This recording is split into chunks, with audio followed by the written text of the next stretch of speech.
Hey everyone, and welcome back to another episode of the Nation's Leaders from Coast to Coast podcast, where we spotlight political figures shaping America's narrative coast to coast. I'm Stephen.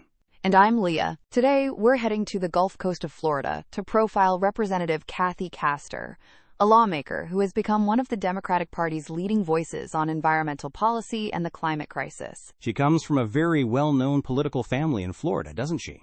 Her roots in public service go back a long way. They do. She is part of what you might call a Florida political dynasty. Her mother is Betty Castor, who is a huge figure in the state. She served as the Florida Education Commissioner and the president of the University of South Florida. So Kathy Castor grew up with that example of leadership. But she charted her own course, starting her career as an environmental attorney. She worked for the state government, enforcing laws to protect Florida's wetlands and managing growth, which is a massive issue in such a rapidly developing state. That legal background gave her the technical expertise she uses today. She also served in local government before coming to Washington. How did that shape her perspective? Before her election to Congress in 2006, she served on the Hillsborough County Commission. In that role, she was known for being a very strong advocate for smart growth and environmental protection, often pushing back against unchecked development that threatened local ecosystems. She also focused heavily on health care, working to ensure that residents in her county had access to quality care. This experience in local government kept her grounded in the day-to-day needs of her neighbors in Tampa, even as she moved on to national politics. In Congress, she has taken on some major leadership roles, particularly regarding the environment.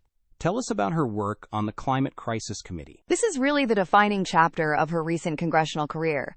Speaker Nancy Pelosi appointed her to be the chair of the House Select Committee on the Climate Crisis. In that role, she led the effort to draft a comprehensive congressional action plan to address climate change. This wasn't just a report that sat on a shelf. It provided the actual policy framework for major legislation, including the clean energy provisions in the Inflation Reduction Act. She is also a relentless defender of Florida's coastline, constantly introducing and fighting for legislation to permanently ban offshore oil drilling in the eastern Gulf of Mexico to protect the state's beaches and tourism economy. She also holds a powerful position on the Energy and Commerce Committee. What is her focus there? She serves as the ranking member, or top Democrat, on the Oversight and Investigation Subcommittee.